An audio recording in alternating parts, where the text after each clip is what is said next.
The Great Hall of the Galactic Concord was older than most civilizations. Its walls were made of living crystal that had grown slowly over 40,000 years. Each layer recorded the memories of those who had walked these floors. Emperors had stood here. Warlords had knelt in surrender. Treaties that saved billions of lives had been signed on the ancient stone table at the center of the room. Today, the 12 seats of the Elder Council were filled with beings that looked nothing like each other. Some had scales. Some had feathers. Some were made of pure light. One was a massive creature of living stone whose body glowed with inner fire. Another was so small that it sat in a special floating chair, just to be seen by the others. At the head of the table sat the oldest of them all. The Lithori representative had no name that other species could pronounce. Its body was made of crystal that had been growing for 10,000 years. It moved slowly. It spoke rarely. But when it did speak, everyone listened. The young ambassador from the Galactic Dominion did not understand why everyone treated the Lithori with such respect. To him, the ancient being was just a relic of a past age. A fossil that had somehow learned to talk. Ambassador HFY was considered young by his people's standards. He had lived only 200 years. His scales were still bright blue, not yet faded to the gray of old age. His eyes were sharp. His mind was sharper. He had risen through the ranks of Galactic politics, faster than anyone in 5 generations. He had done this by being bold when others were cautious, by taking risks when others played it safe. The old ways, he believed, were holding his people back. The Galactic Dominion controlled 40 star systems. They had the 3rd largest military in the galaxy. They should be expanding, growing, taking what they deserved. But the elders kept talking about caution, about balance, about the old warnings. HFY had come to the Concord today to request permission for a mining operation. The moon called Vespera 7 sat in unclaimed space. Its rocks were rich with valuable minerals. The Galactic wanted it. There was only one problem. A human colony had been there for 60 years. The humans have no legal claim to Vespera 7, HFY said to the council. They settled there without permission from the Concord. They have ignored 3 requests to relocate. I am asking for authorization to remove them. The council members looked at each other. Some of them shifted uncomfortably in their seats. The Lithori spoke. Its voice was like stones grinding together, slow and heavy. You wish to move against the humans. I wish to move against illegal settlers on unclaimed territory, HFY corrected. Their species is irrelevant. Their species, the Lithori said, is very relevant. The ancient being raised one crystalline arm. The air in front of HFY shimmered, and a book appeared. It was not a real book, just a projection, but it looked old. Its pages were yellow. Its cover was worn. The Book of Cautions, the Lithori said. It contains warnings passed down from the first members of the Concord. Warnings about species too dangerous to engage. Entry 7412. Read it. HFY looked at the floating book with barely hidden contempt, but he read the entry aloud. Humans. Observe only. Never provoke. Never threaten what they protect. They are patient until they are not. He closed the book with a wave of his hand. With respect, Elder, this warning was written thousands of years ago. The humans of that era were primitive. They had barely left their home planet. Today, they are a minor species with modest technology. They have no psionics, no natural weapons. They live short lives and reproduce slowly. They are not a threat.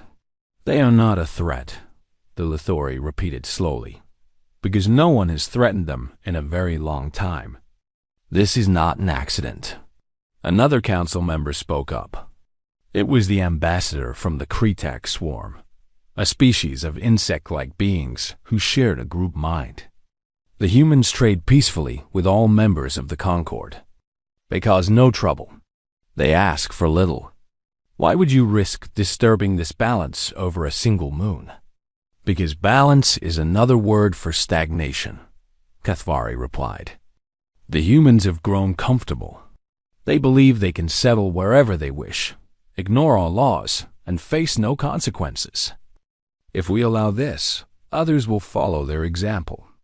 The authority of the Concord will mean nothing. The council debated for 3 hours. In the end, they reached a compromise. Cathvari would be allowed to send a diplomatic mission to Vespera 7. He would offer the humans fair compensation to relocate. If they refused, the matter would return to the council for further discussion. Cathvari agreed to these terms. He had no intention of following them. The diplomatic ship arrived at Vespera 7 2 weeks later. It carried no diplomats. It carried military officers who delivered a simple message: leave within 30 days, or face the consequences. The humans of Vespera 7 sent a reply. They had been on this moon for 60 years. They had built homes here, raised children here, buried their dead here. They would not leave. Cathvari received this message in his private chambers on the Galactic homeworld. He smiled as he read it. The humans had given him exactly what he wanted. A reason. He called a meeting of his military advisors. The humans have refused to comply with a lawful order, he told them. They have left us no choice. Prepare a strike force. We will give them a demonstration of what happens to those who defy the Dominion.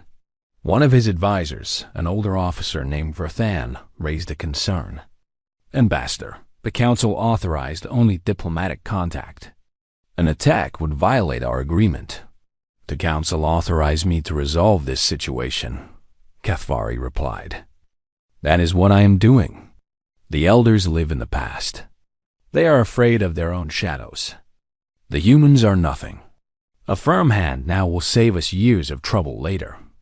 And if the humans retaliate? Cathvari laughed. With what? Their cargo ships? Their mining equipment? The humans have no military presence in this sector. They have no allies who will fight for them. They are alone, weak, and far from home. By the time anyone learns what happened, it will be over. Verthan wanted to argue more, but he could see it was pointless. The ambassador had made up his mind. All the old soldier could do was follow orders and hope that the ancient warnings were, as Cathvari believed, just superstition. The strike force arrived at Vespera 7 on a quiet morning. The human colony below was just waking up. Children were getting ready for school. Farmers were heading out to check the agricultural domes that provided food for the settlement. It was an ordinary day. Then the sky filled with fire. The Galactic ships targeted the agricultural domes first. These were the structures that kept the colony alive. Without them, the humans could not grow food. They would be forced to evacuate or starve. But the strikes were not precise. They were not meant to be. Cathvari had ordered a demonstration of resolve. His commanders understood what this meant. They were sending a message. Messages needed to be loud. The first dome exploded in a ball of flame. The second followed moments later. Then the third. The fourth. The humans on the ground ran in panic, trying to reach shelters that had never been designed to withstand orbital bombardment. A school building took a direct hit. It had been built near one of the agricultural domes, close enough to be caught in the blast radius. 47 children died in an instant. They never knew what was happening. They never had a chance to be afraid. The bombardment lasted for 1 hour. When it was over, the Galactic ship scanned the surface. 60% of the colony's infrastructure was destroyed. Casualty estimates were still coming in. The final count would be 3,247 dead. Among them, 847 children. Cathvari received the report with satisfaction. The demonstration had been effective. The surviving humans would surely evacuate now, and other species watching would understand that the Galactic Dominion was not to be trifled with. He sent a message to the council informing them that the situation on Vespera 7 had been resolved. He did not mention the details. By the time they learned the truth, it would be too late to do anything about it. But the council learned faster than he expected. The humans had sent a distress signal during the attack. It had been received by a Kretak trading vessel passing through a nearby system. The Kretak, true to their nature, had shared the information with everyone. Within hours, the entire galaxy knew what the Galactic had done. The council convened an emergency session. HFY was ordered to appear and explain himself. He did so with confidence, standing before the 12 elders without any sign of shame or regret. The humans were given every opportunity to leave peacefully, he said. They refused. The consequences of that refusal are their own responsibility. You killed children, the Kretak ambassador said. You bombed a school. Unfortunate, HFY admitted, but necessary. The humans needed to understand that we were serious. They understand now. The chamber fell silent. The elders looked at each other with expressions that HFY could not read. Finally, the Lithori rose from its seat.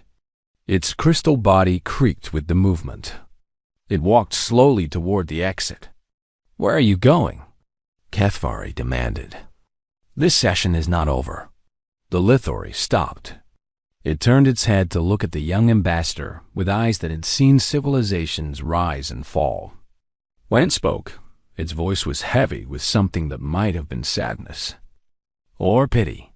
This session is very much over, the ancient being said. You asked me earlier why we fear the humans. You will learn the answer soon enough. I have no desire to watch. It continued toward the exit.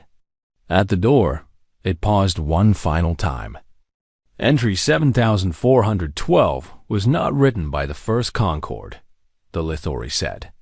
It was written by the survivors of the second Concord, the one that existed before us, the one that made the same mistake you have made.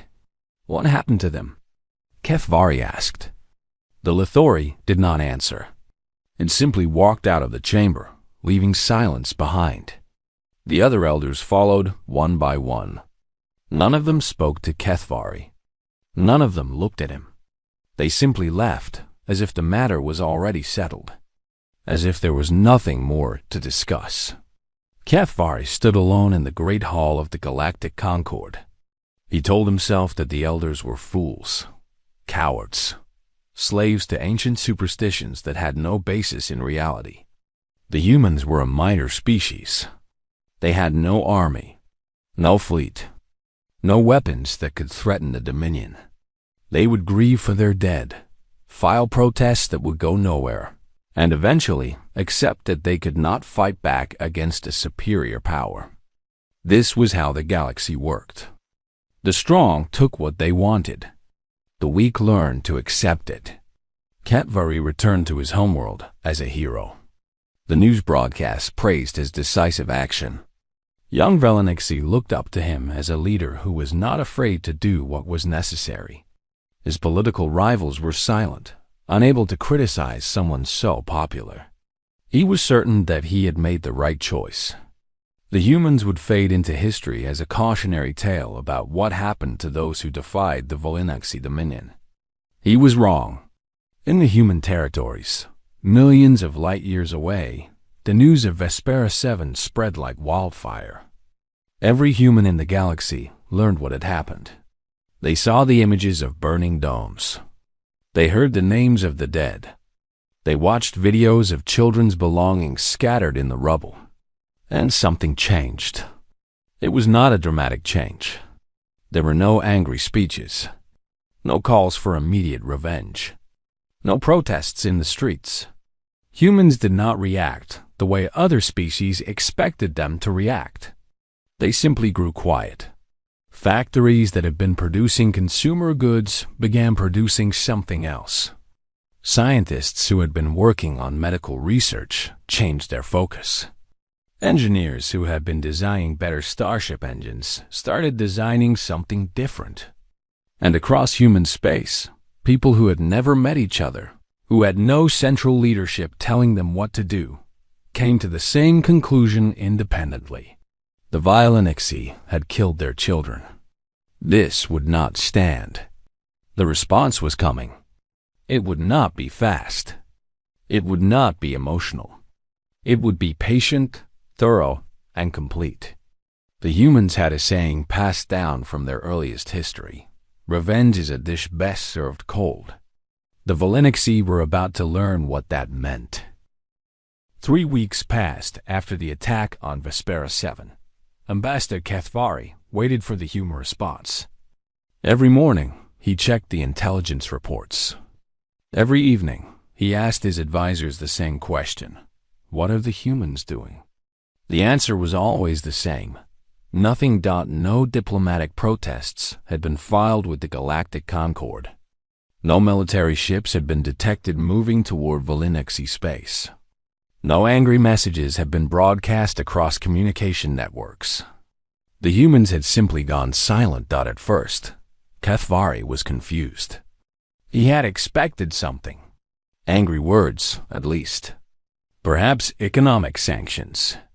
Maybe even a symbolic attack on some minor Violinici outpost. These were the normal responses of a species that had been wronged. These were the responses he had prepared for. But silence? This made no sense. After a month, confusion turned to satisfaction.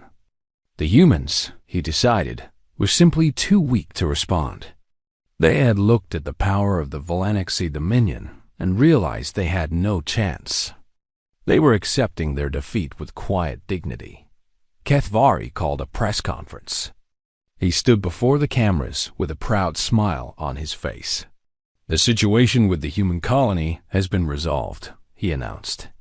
The illegal settlers have been removed from Vespera 7. More importantly, we have sent a message to the entire galaxy. The Violinici Dominion will not be ignored. We will not be disrespected. We will take what is rightfully ours, and anyone who stands in our way will face the consequences. He paused, enjoying the attention. Some have asked about the human response. I will tell you what the human response has been. Nothing. Silence. Acceptance. The humans have learned their place in the galaxy. They understand now that they are not our equals. They never were. The broadcast was watched across the galaxy. Many species were shocked by Cathvari-ass arrogance.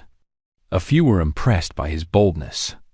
And in the human territories, millions of people watched with faces that showed no expression at all. The old soldier Verthian watched the broadcast from his office in military headquarters. Unlike his ambassador, he was not satisfied by the human silence. He was worried by it. Verthan had studied human history. He had read about their wars, their conflicts, their long climb from primitive beginnings to space travel. He knew things about humans that Cathvari had never bothered to learn. Humans were not a passive species. They did not accept defeat quietly. Throughout their history, they had fought against odds that seemed impossible. They had faced enemies stronger than themselves and found ways to win. They were creative. They were stubborn. They were patient. Most importantly, they were very, very good at holding grudges. The silence did not mean the humans were giving up. It meant they were planning. Verthan tried to explain this to Cathvari. The ambassador laughed at him. You have been reading too many old books, Cathvari said. The humans of ancient history were different. They were warriors fighting for survival. The humans of today are soft. They have lived in peace for too long. They have forgotten how to fight. Or perhaps they have learned something better than fighting, Verthan suggested. Perhaps they have learned how to wait. Cathvari waved his hand dismissively. Wait for what? They have nothing. No weapons that can match ours. No fleet that can challenge ours. Time is not their ally. Every day that passes, we grow stronger. Every day, they grow weaker. The longer they wait, the worse their position becomes. Verthan said nothing more. He could see that arguing was pointless. All he could do was watch and wait and hope that his fears were wrong. 2 months after the attack, something strange began to happen. Human commercial ships started leaving ports across the galaxy. Not in a panic, not in a rush, just quietly, steadily, one by one. A human freighter captain told his Kretak trading partners that he was taking a holiday. He would be back in a few months. A human engineer working on a space station requested leave to visit family. She was not sure when she would return. A human scientist participating in a joint research project announced that personal matters required his attention elsewhere. None of these departures seemed connected. They were all explained by normal reasons. But when you added them up, a pattern emerged. Within 60 days, not a single human remained outside human territory. This fact was noticed by very few. The humans had always been a small presence in the wider galaxy. A few traders, a few scientists, a few engineers whose skills were valued. Their absence was barely felt by most species, but the elders noticed. The Lythari representative, still recovering from the shock of HFY's actions, called a private meeting of the senior council members. They gathered in a small chamber far from the main hall. No records were kept of their discussion. The humans are withdrawing, the Lythari said. All of them, everywhere. Perhaps they are afraid, suggested the Morthic ambassador, a creature of living flame. Perhaps they are hiding. Humans do not hide, said the Kretak representative. Our traders have worked with them for centuries. When humans are afraid, they become aggressive. When they are angry, they become quiet. They are very quiet right now. What does that mean? The Morthic asked. The Lythari answered. It means they are not retreating. They are clearing the field. The other elders looked at each other with growing concern. Clearing the field for what? The Morthic pressed. For whatever comes next. The Lythari projected a data display into the air. It showed information gathered from various sources across the galaxy. Human industrial output had increased by 4,000%. Human shipyards, which had been operating at minimal capacity for generations, were now running constantly. Mining operations had expanded to every rock and asteroid in human space, and there was one more piece of data that the Lythari highlighted. Human birth rates, the ancient being said. They have been stable for 300 years. 2 children per family, on average. Enough to maintain their population, but not to grow it significantly. The display changed to show current statistics. In the 2 months since Vespera 7, the average has jumped to 4 children per family. In some regions, it is higher. Human women who had decided not to have children are changing their minds. Human men who had planned to wait are starting families now. Why? The Morthic asked. What does reproduction have to do with military action? The Kretak understood. The insect species lived in collective groups where reproduction was tied directly to survival strategy. They are preparing for a long campaign, the Kretak said. They are making sure that even if many of them die, their species will continue. They are expecting losses. Heavy losses. Their own losses? The Morthic asked. Or someone else's, the Lythari replied. We cannot know which. But we can know this. Whatever the humans are planning, they believe it will be costly. They are preparing to pay that cost. The elders sent this information to HFY. They urged him to seek a diplomatic solution while there was still time. They offered to help negotiate a peace agreement. They warned him that the situation was more dangerous than he realized. HFY dismissed their concerns as cowardice. The birth rate increase was easily explained by emotional reactions to the tragedy. The industrial expansion was probably just economic adjustment. The departure of humans from galactic space was simple fear. Everything had a rational explanation. He sent a message back to the council that was polite in words but mocking in tone. He thanked them for their concern. He assured them that the Valenici Dominion had the situation under control. He suggested that the elders might benefit from focusing on matters within their actual expertise. The Lithari read this message and felt something it had not felt in 3,000 years: fear. Meanwhile, in human space, something extraordinary was happening. Humans were not like other species. They had no central government that told everyone what to do. They had no hive mind that coordinated their actions. They were individuals, each with their own thoughts and desires and plans. And yet, without anyone giving orders, without any grand strategy being announced, they were all moving in the same direction. Factories that made toys began making precision components. Farms that grew food began growing the raw materials for medicines and stimulants. Universities that taught art and literature began teaching engineering and physics. Entertainment companies began producing training simulations that no one told them to do this. No law required it. No leader demanded it. They simply did it because it needed to be done. A human philosopher once wrote that humanity's greatest strength was its ability to cooperate without coordination.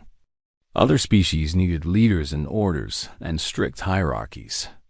Humans could look at a problem, understand what needed to happen, and work together without being told. This was happening now on a scale that had never been seen before. In shipyards across human space, engineers worked around the clock. They were not building ordinary ships. They were building something new, something that had never existed before. The designs came from 1,000 different minds. One engineer in one system had an idea for a better engine. Another engineer in another system had an idea for a better hull. A third had an idea for a weapons system. A fourth had an idea for stealth technology. These ideas flowed together like rivers, joining to form an ocean. Within weeks, the humans had designed ships that were unlike anything the galaxy had ever seen. They were small, much smaller than the massive warships that other species built. They were fast. Faster than anything else in space. They were quiet. So quiet that sensors could barely detect them. And they were being built by the thousands. Old Valenici intelligence agents, the few who still had contacts in human space, sent back reports that were met with disbelief. The numbers could not be right. No species could build so many ships so quickly. The sensors must be malfunctioning. The data must be wrong. Verdun read these reports and felt cold fear settle in his heart. He requested a meeting with Kethvari. The ambassador agreed, but his attitude made clear that he considered it a waste of time. The humans are building a fleet, Verdun said. A large fleet. Larger than anything they have ever had. So? Kethvari replied. Let them build. What can they do with it? Attack us? Our defensive systems are the best in the galaxy. Our ships are larger, more powerful, more numerous. Even if the humans throw everything they have at us, they will break against our walls like waves against rock. What if they don't attack directly? Verdun asked. What if they do something we don't expect? Kethvari laughed. Like what? Humans are predictable. They are emotional. They will come at us with anger and fury, and we will crush them. That is how these things work. These humans have been quiet for 3 months, Verdun pointed out. There has been no anger, no fury, only silence and preparation. That is not emotional. That is calculated. Then they will come at us with calculation, and we will still crush them. The mathematics are simple. We have more ships. We have bigger ships. We have better weapons. Nothing the humans can build will change that equation. Ruthann had one more thing to say. He had saved it for last because he knew it was the thing most likely to be dismissed. "There is something else," he said. "Something that worries me more than the ships." "What?" "The humans are smiling." Kethvari blinked. "Smiling?" "Our agents in human space report that humans are going about their work with expressions of happiness. They are not angry. They are not sad. They are smiling. They look at each other with understanding. They share small jokes. They seem almost excited. Perhaps they are simply a cheerful species. They are not. Humans show negative emotions freely. When they are hurt, they show it. When they are grieving, they show it. But when they are truly dangerous, they smile. It is how they prepare themselves for violence. They tell jokes to calm their nerves. They smile to hide their fear. They laugh to convince themselves that everything will be fine." Ruthann leaned forward. "Our agents say they have never seen so many humans smiling. Everywhere they go, every human they see, smiling, laughing, joking, as if they are all sharing the same secret, as if they all know something that we do not." For just a moment, Kethvari felt a flicker of doubt, but he pushed it aside. "You are imagining things," he said. "The humans are weak. They have always been weak. Nothing has changed." Ruthann left the meeting knowing that nothing he said would make a difference. The ambassador had made up his mind. He would believe in human weakness until the moment that belief killed him. That moment, Ruthann suspected, was coming soon. In human space, the preparations continued. Ships were built. Weapons were tested. Plans were refined. And everywhere, humans went about their work with quiet determination and small, secret smiles. 6 months after the attack on Vespera 7, everything was ready. The humans had not forgotten. They had not forgiven. They had simply been patient. And now, their patience was about to end. The morning began like any other on the Valinexi homeworld. The twin suns rose over the capital city. Government workers made their way to their offices. Military officers checked in at their posts. Ambassador Kethvari ate breakfast in his private residence, reviewing the day's schedule on his datapad. Then everything stopped working. It happened all at once. Every light went dark. Every screen went blank. Every ship in orbit went silent. Every weapon on every military base across 40 star systems powered down at exactly the same moment. Kethvari sat in sudden darkness, his breakfast cooling in front of him. For a long moment, he did not understand what was happening. A power failure? But the backup systems should have activated immediately. An attack? But there had been no warning, no alert, no enemy ships detected. He reached for his emergency communicator. It was dead. Across the Valinexi Dominion, billions of people experienced the same shock. Military commanders found themselves standing on ships that would not respond to commands. Pilots sat in fighters that would not fly. Gunners stared at weapons that would not fire. Communication officers spoke into systems that transmitted nothing. The entire military infrastructure of one of the galaxies. Great powers had been turned off, like a light switch, and no one had seen it happen for 3 hours. The Valinexi existed in darkness and silence. There was no way to communicate, no way to understand what was going on. People gathered in the streets, looking up at the sky, waiting for something to happen. Then the power came back. Lights flickered on. Screens activated. Communications resumed. Ships hummed back to life. For a moment, there was relief. The crisis was over. Whatever had happened, it had passed. Then the military began testing their systems. Gunner on a battleship tried to fire a test shot from a plasma cannon. Instead of a deadly blast of superheated energy, a beam of harmless colored light emerged. Pretty, decorative, completely useless. Pilot tried to accelerate his fighter to combat speed. The engines engaged, but the ship moved slowly, barely faster than a cargo transport. He pushed the throttle to maximum. The ship did not respond. An engineer on a space station ran a full diagnostic on the defensive systems. Everything appeared normal. Everything registered as operational. But when he tried a live test, nothing worked correctly. Weapons fired light shows. Shields operated at a fraction of their rated strength. Engines produced a tenth of their normal power. Reports flooded into military headquarters from across the Dominion. Every ship, every station, every weapons platform, every piece of military technology had been altered. Not destroyed, altered, made harmless. Frathan read these reports with a mixture of horror and grim satisfaction. He had warned them.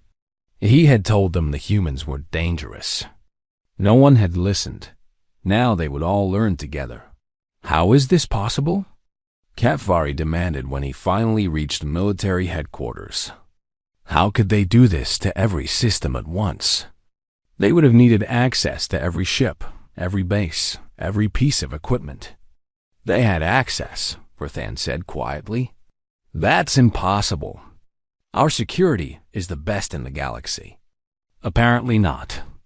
Katvari grabbed the old soldier by his uniform. His scales had gone pale with fear and rage. You knew this was coming. You warned me. How did you know? Frathan removed the ambassador's hands with careful firmness. I did not know what they would do. I only knew they would do something. The humans have been preparing for 6 months. They withdrew all their people from the galaxy. They built ships in numbers we could not believe. They smiled and laughed and shared secret jokes. He gestured at the reports still streaming in. Now we know what the joke was.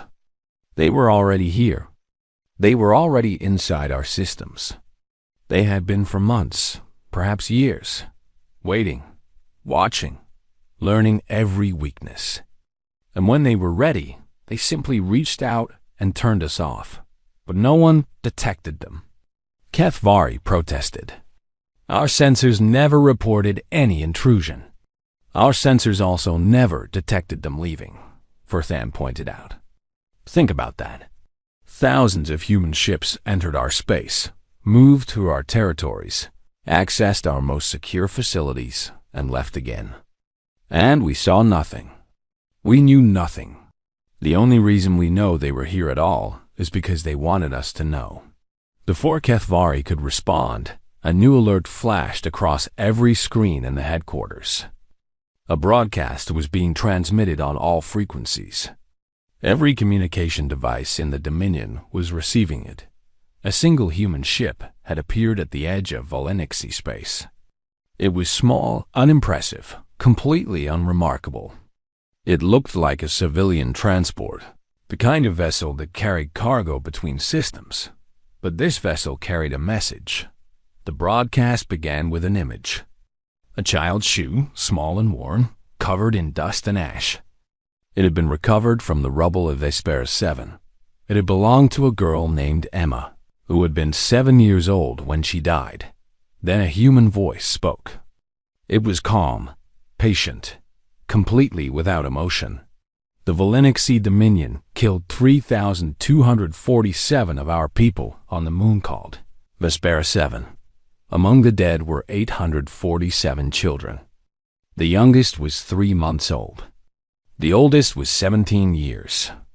They were students, farmers, engineers, artists. They were mothers and fathers, sons and daughters, brothers and sisters. They had done nothing wrong. They were killed because one ambitious politician wanted to prove that human lives meant nothing. The voice paused. We are here to prove otherwise. The image of the child's shoe faded.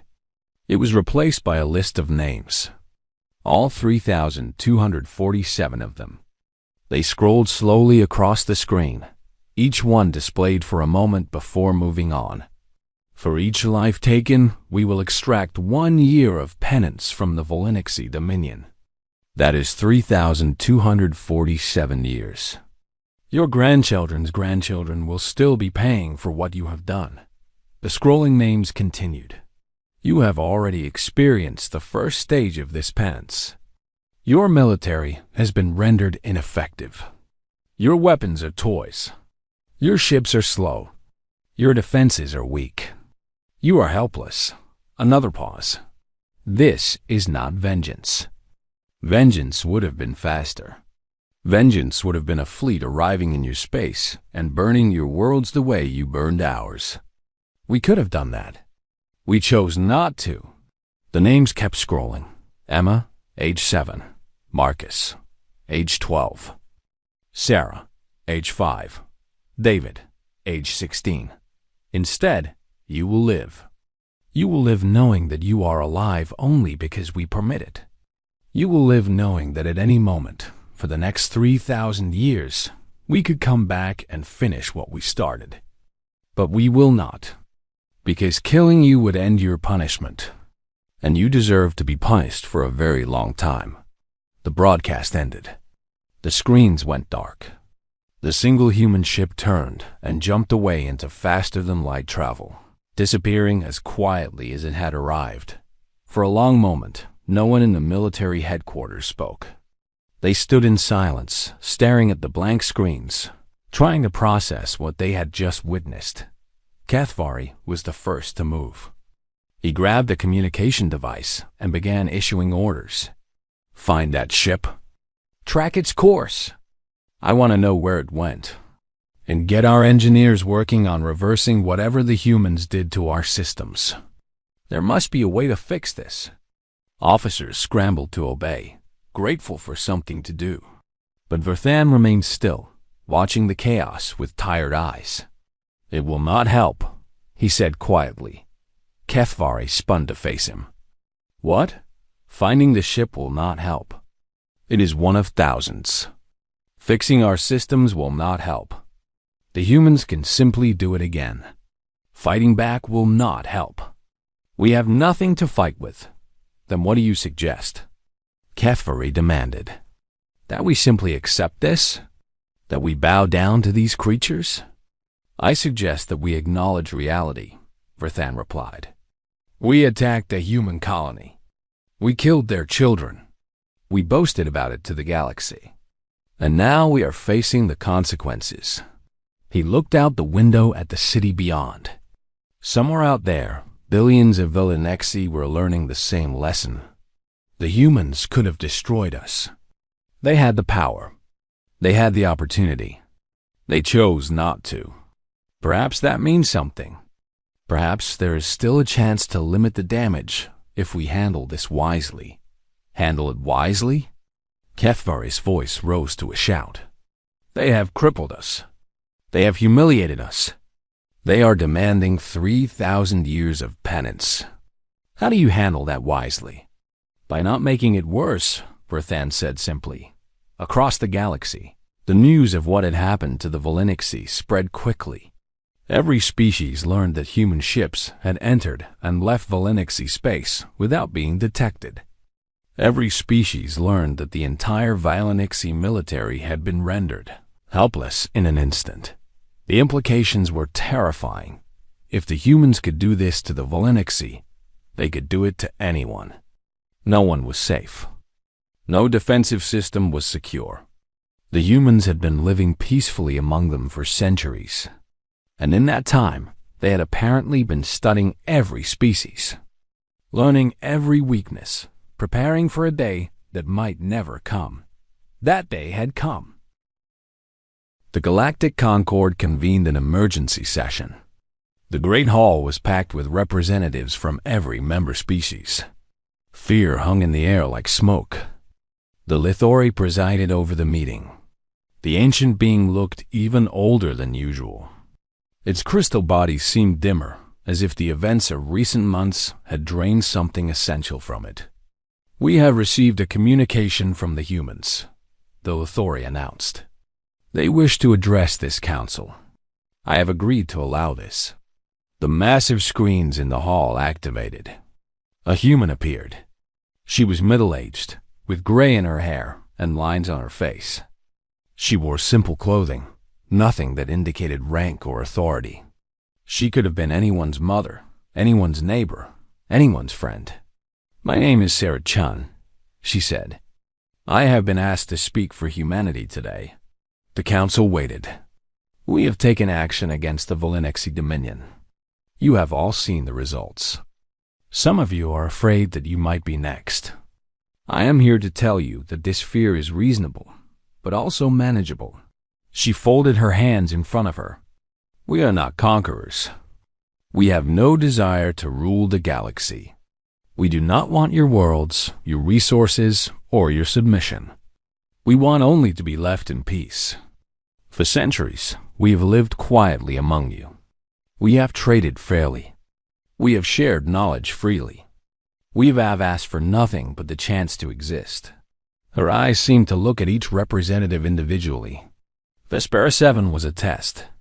Not our test. Yours. You watched as one of your members attacked a civilian colony. You watched as children were killed. Some of you sent diplomatic protests. Some of you expressed concern. But none of you did anything to stop it or to punish those responsible. A murmur ran through the hall. "We understand why. The Galactic are powerful. You were afraid of them. But now you have learned something important. You should have been afraid of us." Sarah Chun leaned forward slightly. "Here is what will happen now. The Galactic Dominion will live with the consequences of its actions. We will maintain a presence in their space to ensure they do not rebuild their military capability.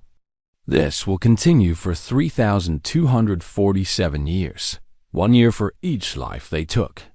She paused. "Any species that aids the Galactic in circumventing this punishment will be treated as accomplices. Any species that attacks human territory or human citizens will receive the same treatment the Galactic have received. We do not seek conflict, but we will not avoid it either." The murmur grew louder. "And for those who helped the Galactic, who provided intelligence, funding, political cover, or other support for the attack on Vespera 7, we have a separate message." Her voice remained calm, but something in her eyes grew harder. "We know who you are. We have records. We have proof. We will be sending representatives to discuss how you plan to acknowledge your role in the deaths of our people. I strongly suggest that when our representatives arrive, you receive them with honesty and cooperation." The broadcast ended. In the Great Hall of the Galactic Concord, representatives of a dozen species sat in stunned silence. Some of them had indeed supported HFY's actions. Some had thought that a firm hand against the humans would benefit everyone. Some had simply looked the other way, assuming that what happened to a small human colony did not concern them.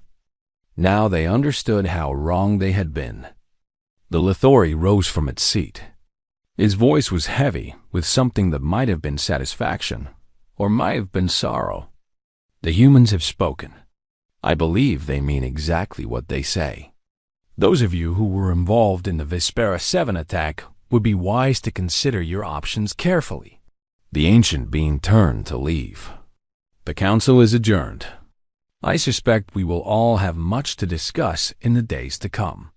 As the representatives filed out, each lost in their own thoughts, one thing was clear. The galaxy would never be the same. The humans had proven something that the elders had always known, but the younger races had forgotten. Some species should not be provoked. Not because they were aggressive, not because they were violent, but because when they finally chose to act, nothing could stop them. The Galactic had learned this lesson. The rest of the galaxy was learning it now. And somewhere in human space, the families of 3,247 victims watched the broadcasts and nodded quietly. It was not enough. Nothing would ever be enough. But it was a start.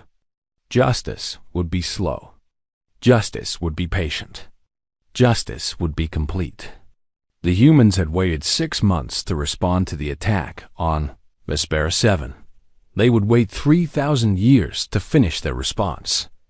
They had time. They had patience. And they had memories that would never, ever forget. The galaxy watched. There was nothing else to do. Human ships appeared around every Valinaji world within a week of Sarah Chun's broadcast. Not warships, or at least they did not look like warships. Small vessels, each crewed by only a handful of humans. They took up positions in orbit and simply stayed there. They did not attack. They did not threaten. They did not demand anything.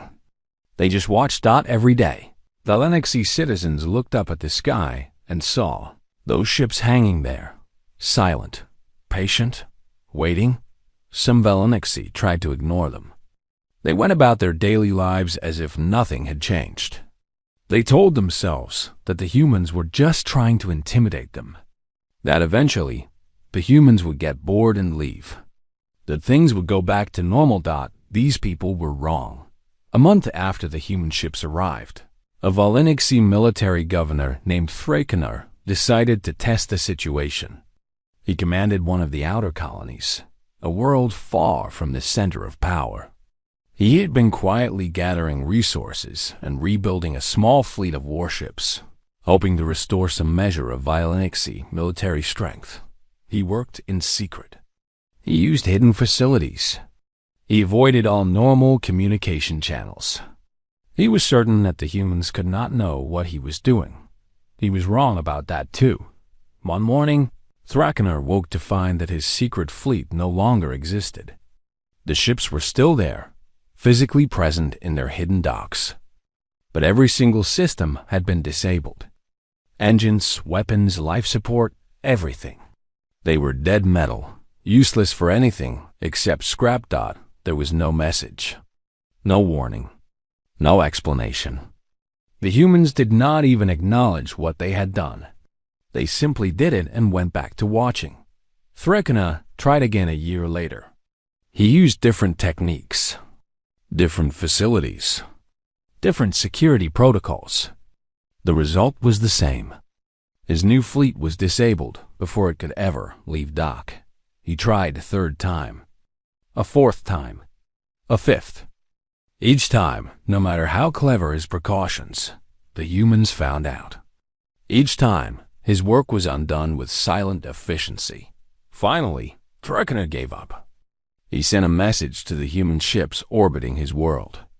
It contained only 3 words. How do you know? The response came within minutes. It was equally brief. We always know. After that, Thrakenar stopped trying. So did every other Valinaxi commander who had been working to restore their military power.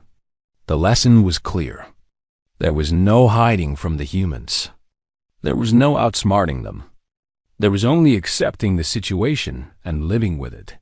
The galaxy learned this lesson too.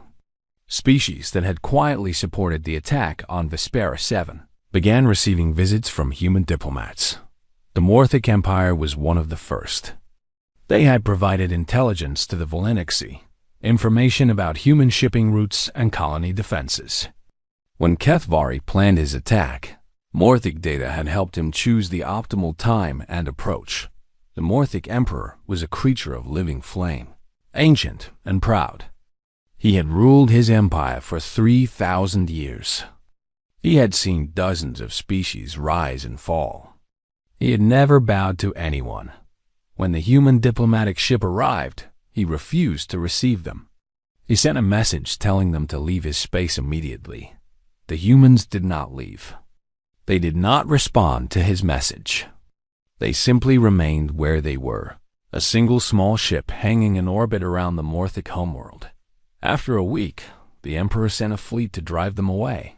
50 warships, the pride of Morthic military power, moved to intercept the tiny human vessel. When the fleet arrived, the human ship was gone. The Emperor declared victory and ordered his ships to return home. They never made it. Every ship in the fleet experienced simultaneous engine failure. They drifted in space, unable to move, unable to call for help. Life support systems began to fail. Emergency procedures could not correct the problem. 50 ships, 10,000 crew members, all of them helpless. And the human ship reappeared. It moved slowly among the drifting Morthic vessels. It did not fire. It did not gloat. It simply broadcast a message. Emperor Morthax, you provided intelligence that helped kill 847 children. We are here to discuss how you will acknowledge this. If you refuse to meet with us again, your fleet will remain disabled until their life support fails completely. The choice is yours. The Emperor met with the human diplomats the next day. The humans did not demand much. They wanted a public statement acknowledging Morthic involvement in the Vespera 7 attack. They wanted reparations paid to a fund for the victims' families. They wanted a formal apology. The Emperor, who had never apologized for anything in 3,000 years, apologized. Similar scenes played out across the galaxy. Every species that had played a role in the attack was visited. Every one of them received the same choice: acknowledge what you did, or face the consequences. None of them chose consequences twice. Meanwhile, Ambassador Kethvari had become a problem. After the initial shock wore off, the young politician tried to flee. He chartered a private ship and attempted to escape Galactic space. His plan was to reach neutral territory, find allies, and organize resistance against the human occupation. He made it approximately 3 light years before his ship stopped working. When Galactic authorities found the vessel, Kethvari was still aboard. He was unharmed physically, but he was changed. The humans had left him in a small room with no controls, no entertainment, no way to mark the passage of time. The only feature was a screen that played an endless loop of images and information. The faces of every human killed on Vespera 7, their names, their ages, their histories, what they had dreamed of becoming, who had loved them, who missed them now. 3 days. Kethvari had spent 3 days alone with those faces, unable to sleep, unable to look away. When the rescue team found him, he was sitting in a corner, rocking back and forth, whispering names: Emma, Marcus, Sarah, David, Michael, Jennifer, over and over. Like a prayer, the doctors said he would recover. The damage was psychological, not physical. With time and treatment, he would be himself again. The human representative who met with Galactic officials had a different opinion. Ambassador Kethvari will spend 3,247 years in that room, she said. 1 year for each life he ordered taken. Human medical technology will keep him alive and healthy for the duration. He will learn the name of every person he killed. He will understand what he took from the universe. The Galactic officials protested. This was torture, they said. This was cruel. This was inhumane. The human representative listened politely, then responded, "You are correct. It is cruel, but it is not torture. Torture serves no purpose except to cause pain. This serves a purpose." Kethvari ordered the deaths of 3,247 people because he thought their lives did not matter. He will spend 3,247 years learning that every single one of those lives mattered. That is not torture. That is education. She paused. You may also consider it merciful. We discussed several alternatives. This is the kindest option we could agree on. The Galactic did not ask what the other options had been. Kethvari was taken to a human facility somewhere in deep space. His location was not disclosed. His family was not allowed to visit. He would live for 32 centuries, surrounded by the faces of people he had never met, learning their names, their stories, their dreams. Some said this punishment was too harsh. Others said it was not harsh enough. The humans did not ask for opinions. The old soldier Verthan watched these events unfold with complicated feelings. He had tried to warn Kethvari. He had tried to prevent what was happening. But he had also followed orders. He had carried out the ambassador's commands. He was not innocent. When the human ship arrived to speak with him, he did not resist. The diplomat who met with him was a man roughly his own age. Human age was difficult for other species to judge, but Verthan estimated the man had seen at least 60 years. His eyes had the look of someone who had witnessed much and regretted some of it. "You tried to stop him," the man said. "It was not a question." "I tried to warn him," Borthan corrected. "It is not the same thing." "No," the man agreed. "It is not. But it is something." They talked for several hours. The human asked about the attack, about Kethvari, about Galactic culture and politics. Verthan answered honestly. He did not try to make excuses. At the end of the conversation, the human stood and offered his hand. Verthan had learned this human gesture. It was a sign of respect. "You will not be punished," the man said. "You followed orders, but you also resisted. You warned your superiors. You documented your objections. You did what you could, within the limits of your position." Verthan took the offered hand. "What happens now? To my people? You rebuild. You learn. You become better. We will be watching, but we will not interfere unless necessary. The Galactic Dominion will survive. It will just be different." "Different how?" The human smiled. It was a sad smile, the smile of someone who had seen too much to find joy easily. "You will learn to value life. All life, not just Galactic life. Your children will grow up knowing what happens when you treat other beings as worthless. They will not make the same mistake." He released Verthan's hand. "That is the real punishment, General. Not the military restrictions. Not the economic penalties. Not even what is happening to Kethvari. The real punishment is that every Galactic for the next 100 generations will know what their ancestors did. They will carry that weight. They will be defined by it." Verthan understood. In his culture, honor and reputation were everything. The shame of Vespera 7 would follow his people forever. Their descendants would still be apologizing for it long after everyone involved was dead. "Is that just?" he asked. The human considered the question carefully. "I don't know," he admitted. "Maybe not. Maybe collective guilt is unfair. Maybe punishing descendants for the crimes of ancestors is wrong. We have debated this among ourselves. We do not all agree." He looked out the window at the Galactic homeworld below. "But here's what I do know. If we simply destroyed your military and left, you would rebuild. In 100 years, maybe 200, you would be exactly as you were before. Another ambitious politician would rise. Another attack would happen. The cycle would continue." He turned back to Verthan. "This way, the cycle breaks. Your children will grow up with the memory of what happened. They will teach their children. The lesson will be passed down, not as hatred of humans, but as understanding of what happens when you forget that other beings have value." The human moved toward the door. "We do not enjoy this, General. We do not take pleasure in your suffering.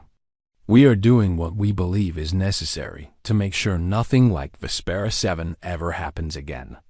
If we are wrong, history will judge us. But we are willing to accept that judgment." He left. Verthan remained alone with his thoughts for a long time. In the great hall of the Galactic Concord, the elders gathered to observe and record. This was their role now. They could not influence events. They could only witness and remember. The Lothori representative spoke to the assembly. "We have watched the humans respond to the attack on their colony. We have seen them defeat the Galactic without fighting a single battle. We have seen them extract punishment without killing a single person. We have seen them reshape the political landscape of the galaxy without conquering a single world. The ancient being's crystal body flickered with inner light. The young ones among you asked why we feared a species with short lives and soft bodies. Now you understand. We feared them because they are patient. We feared them because they are thorough. We feared them because when they finally choose to act, nothing can stop them. The Lithori looked at each representative in turn. But there is something else you should understand. Something the old warnings do not mention. The humans are not just dangerous. They are also merciful. They could have destroyed the Galactic. They chose not to. They could have taken revenge on every species that wronged them. They chose restraint. A pause. This is perhaps the most frightening thing of all. A species that is only dangerous can be defended against. A species that is dangerous and merciful cannot be predicted. You never know when they will strike and when they will forgive. You can only hope that you never give them reason to choose. The elders nodded slowly. The lesson was clear. The universe had changed. And somewhere in human space, the families of Vespera 7 continued their lives. They grieved. They remembered. They raised children who would grow up knowing that their lost relatives had not been forgotten. The dead could not be brought back, but they could be honored. They could be remembered. Their names could echo through history, ensuring that what happened to them would never happen again. This was the human way. Not destruction, but memory. Not revenge, but justice. The galaxy was learning the difference. 100 years passed. Time moves differently when you live among the stars. A century is nothing to an ancient Lithori or a long-lived Galactic, but it is enough for changes to settle in. Enough for new generations to grow up knowing nothing but the way things are now. Enough for the galaxy to become something new. The old order had been built on power. Military strength determined who mattered and who did not. The species with the biggest ships and the most weapons made the rules. Everyone else followed or suffered the consequences. That order was dead. The Galactic dominion still existed, but it was no longer what it had been. The military restrictions remained in place. Human ships still orbited their worlds, still watching, still waiting. Young Valanachi grew up seeing those ships in the sky, knowing what they meant, knowing why they were there. The old soldier Verthen had died 30 years after the reckoning. In his final years, he had become an unexpected figure. He traveled between Galactic worlds, speaking to young people about what had happened. Not defending the attack on Vespera 7, not excusing it. Simply explaining. We thought we were strong, he would say. We thought strength meant we could do whatever we wanted. We were wrong. There is always someone stronger. There is always a consequence for cruelty. The humans taught us this. We should have learned it ourselves. His speeches were recorded. They were shown in schools. They became part of the curriculum that every Galactic child studied. Some of the older Galactic resented this. They thought it was humiliation, forcing their children to learn about their ancestors' crimes. They wanted to move on, to forget, to rebuild their pride. But the younger generation surprised everyone. They did not feel humiliated. They felt responsible.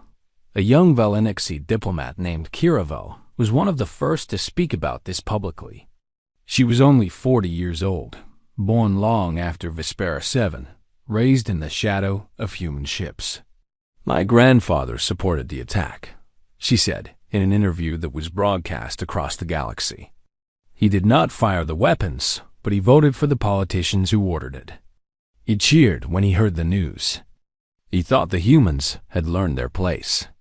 She paused, gathering her thoughts. When I was a child, I asked him about this. I asked how he could have supported something so terrible. He had no good answer. He said he did not know the humans were real to him. They were just an idea, a concept, a problem to be solved. He did not think about the children who would die. Kiraval looked directly at the camera. That is the lesson I learned from my grandfather's shame. Other beings are real. Their lives matter. Their children matter. When we forget this, when we treat them as problems instead of people, we become monsters. My grandfather was not a monster.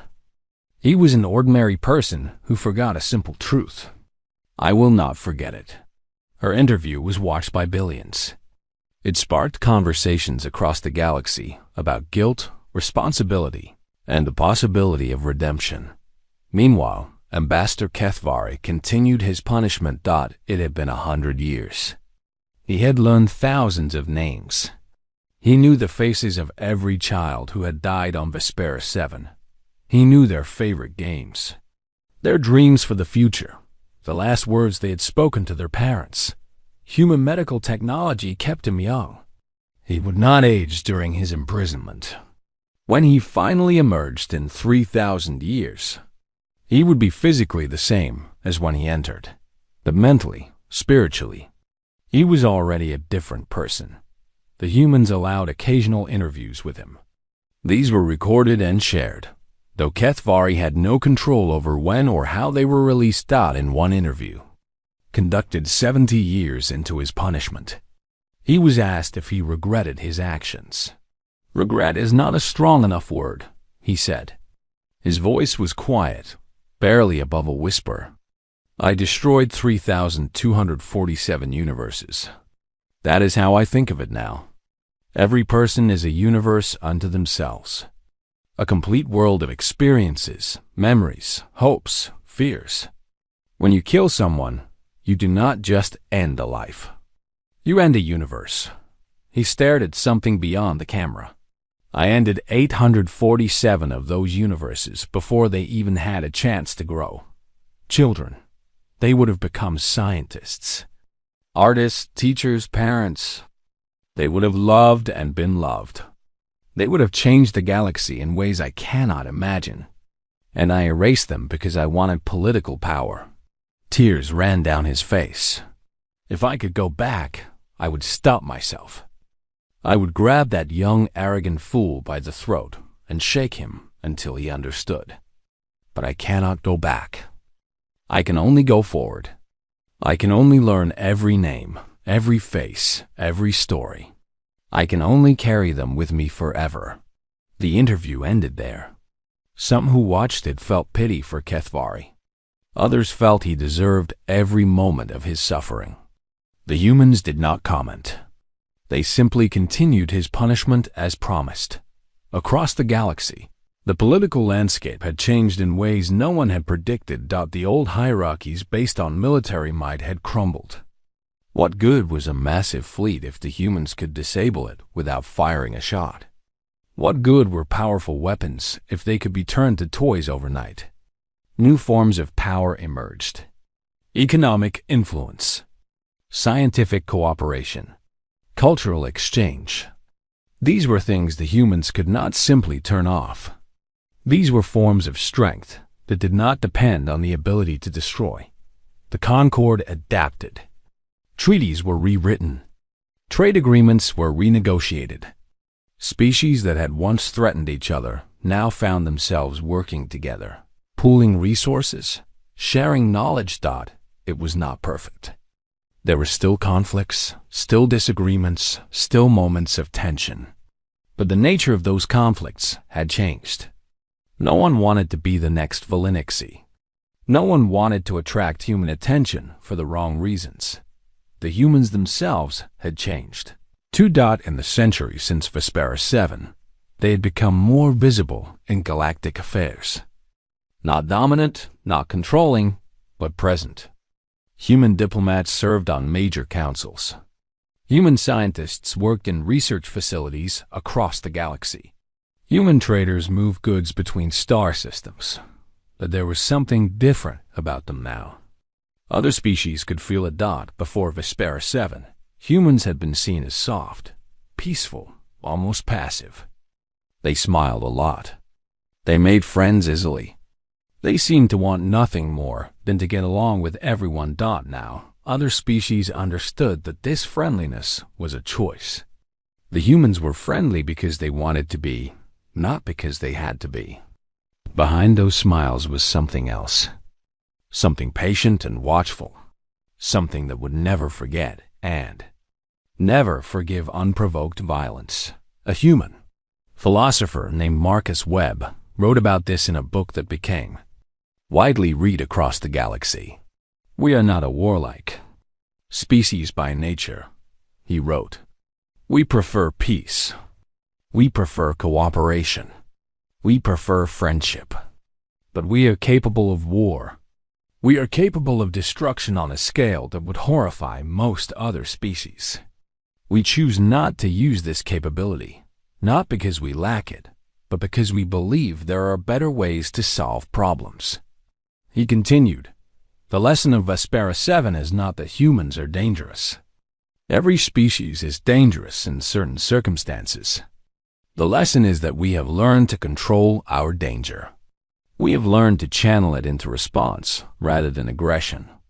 We did not attack the Vinylixi out of hatred or rage.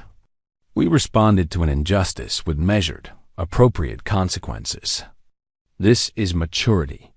This is civilization. This is what it means to be truly strong." The book was taught in schools across the galaxy. Young beings of every species studied it, discussed it, argued about it. Some thought Webb was arrogant. Others thought he was wise. All of them thought about what he was saying. On the anniversary of Vespera 7, something happened that no one had expected. The humans announced that they were building a memorial at the site of the destroyed colony. This was not surprising. What was surprising was the invitation they extended. Every species in the galaxy was invited to send representatives to the memorial dedication. Even the Vinylixi. The Vinylixi government debated for weeks whether to accept. Some thought it was a trap. Others thought it was a test. A few thought it might be genuine. Kiraval, the young diplomat, argued strongly for acceptance. "If we refuse, we show that we have learned nothing," she said. "If we accept, we show that we are ready to face what our people did. This is an opportunity, not a threat." Her arguments convinced the council. A delegation was selected. Kiraval would lead it. The memorial was beautiful in its simplicity. A garden had been planted where the colony once stood. Trees from a dozen worlds grew together, their different colors and shapes creating something new. Something that could only exist because beings from different species had worked together. To create a dot at the center of the garden was a wall. Carved into the wall were 3,247 names. Every person who had died. Every universe that had been destroyed. Representatives from across the galaxy gathered before this wall. Humans stood beside Kretak. Morthic stood beside Lithori. And at the front of the crowd stood the Vinylixi delegation, facing the names of the people their ancestors had killed. A human woman stepped forward to speak. She was old now, her hair completely white, her face lined with years. But her eyes were sharp, and her voice was strong. "My name is Maya Chun. 100 years ago, my mother, Sarah Chun, spoke to the Galactic Concord about what had happened here. She demanded justice, and justice was delivered. She passed away 20 years ago. I am here to speak in her place." She looked at the crowd, at the gathering of beings from across the galaxy. "My grandmother died on this moon. She was 53 years old. She was a teacher. She taught children how to read, how to think, how to dream. She was buried in the rubble of the school she loved." Maya Chan's voice did not waver. "For a long time, I hated the Vinylixi. I grew up with that hatred. It kept me warm on cold nights. It gave me purpose when I felt lost. But as I grew older, I realized that my hatred was not honoring my grandmother's memory. She was a teacher. She believed in growth, in learning, and becoming better. If she were here today, she would not want me to hate." She turned to face the Vinylixi delegation. "You have come here today. You have traveled across the galaxy to stand before this wall and acknowledge what was done. This took courage. This took humility. This is exactly what my grandmother would have wanted. Maya-chan walked toward the Volinexi. The crowd parted to let her pass. She stopped in front of Kiraval. You were not born when this happened. You did not choose it. You did not support it. But you are here. You are facing it. That matters. She reached out and took the young diplomat's hand. The past cannot be changed. The dead cannot be brought back. But the future is still being written. We can write it together, if you are willing. Not as enemies. Not as conquerors and conquered. But as beings who have learned from tragedy and chosen to become better. Kiraval felt tears on her face. She did not wipe them away. We are willing, she said. We are sorry. We will do better. The two women stood together before the wall of names. Around them, the representatives of 100 species watched in silence. Something was changing. Something was healing. Later, each representative placed a stone at the base of the memorial. It was a human tradition, a way of showing that someone had visited and remembered. By the end of the day, thousands of stones surrounded the wall of names. The Lithori representative was the last to place its stone. The ancient being had witnessed more history than any other living creature. It had seen empires rise and fall. It had watched civilizations destroy themselves. It had always believed that this was the nature of intelligent beings. They grew. They became powerful. They became arrogant. They fell. But watching the ceremony today, watching former enemies stand together in shared grief and hope, the Lithori felt something it had not felt in millennia. The possibility that things could be different. The possibility that beings could learn. When it returned to the Concord chambers, the Lithori added a final note to entry 7412 in the Book of Cautions. Humans. Observe carefully. Learn from them. They were patient until they were not, but when the storm passed, they helped rebuild what they had broken. They are not merely dangerous. They are something rarer. Dangerous and wise enough to know when to stop. The galaxy had been transformed, not by human weapons or human wrath, but by something subtler and more powerful, by the demonstration that strength without wisdom is meaningless, by the proof that even the deepest wounds can heal if both sides are willing to try. Ambassador Kethvari continued his punishment in his distant prison. He had 3,000 more years to learn and to remember. Perhaps when he finally emerged, he too would understand what it meant to be truly strong. Perhaps he too would find redemption. Or perhaps he would simply carry the names forever, a living memorial to those he had killed. Either way, his punishment served its purpose. Every being in the galaxy knew what had happened to him. Every ambitious politician, every arrogant general, every leader who might consider attacking civilian populations looked at Kethvari's fate and thought twice. The humans had not just punished one person. They had created a lesson that would last forever. On the former site of the Vespera 7 colony, the garden grew. Trees from 100 worlds reached toward the stars. Beings of every species came to walk among them, to read the names on the wall, to remember. And on quiet evenings, when the twin moons rose over the garden, some visitors claimed they could hear children laughing. Not ghosts, not spirits, but echoes of all the children who had been born across the galaxy since that terrible day. Children who would grow up in a universe transformed by tragedy into something better.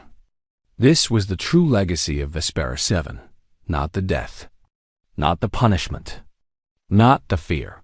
The legacy was the world that came after, a world where every life mattered, a world where strength was measured not in weapons but in wisdom, a world where former enemies could stand together and choose a different path. The elders had cautioned never to provoke humans. They had been right, but also incomplete. The full truth was more complicated. Humans could be terrible in their anger. They could be relentless in their justice. They could be patient beyond all understanding. These things made them dangerous. But humans could also be forgiving. They could extend hands in friendship to those who had wronged them. They could help rebuild what their enemies had broken. These things made them remarkable. The galaxy had learned both lessons. 100 years after Vespera 7, a Valenixi child asked her grandmother about the human ships in the sky. Why are they still there? The child asked. The bad thing happened so long ago. The grandmother thought for a moment before answering. They are there to remind us, she said. Not to punish us. Not anymore. But to remind us that our actions have consequences. That when we hurt others, we hurt ourselves. That the only way forward is together. The child looked up at the distant ships, tiny points of light against the stars. Do you think they will ever leave? Someday, the grandmother said. When we have truly learned. When we no longer need the reminder. How will they know when that is? The grandmother smiled. I think they will know. Humans are very good at understanding us. Sometimes better than we understand ourselves. The child nodded, accepting this answer with the simple faith of the young. She went back to playing, the human ships already forgotten. But her grandmother continued to watch the sky for a long time. She remembered the stories her own grandmother had told her about the time before. About the attack. About the response. About the long years of learning and growing. Her people had done a terrible thing. They had paid a heavy price. But they had also changed. Slowly, painfully, one generation at a time, they had become something better. And somewhere out there, in their small ships, the humans were watching, waiting, hoping. The galaxy had been transformed. The children of those who had made war were now making peace. The lessons of Vespera 7 had been learned. The elders had been right to warn against provoking humans. But they had not known the full truth. Humans were not just dangerous. They were teachers. And the galaxy was finally ready to learn. The memorial garden grew. The names on the wall were read and remembered. The stones at its base multiplied with each passing year. And across the galaxy, beings of every species looked at each other with new eyes. Not as enemies. Not as resources to be exploited. But as fellow travelers on a long journey towards something better. This was the world the humans had created. Not through conquest, not through destruction, but through patient, relentless, compassionate transformation. The elders had cautioned never to provoke humans. Now the galaxy understood why, and they were grateful.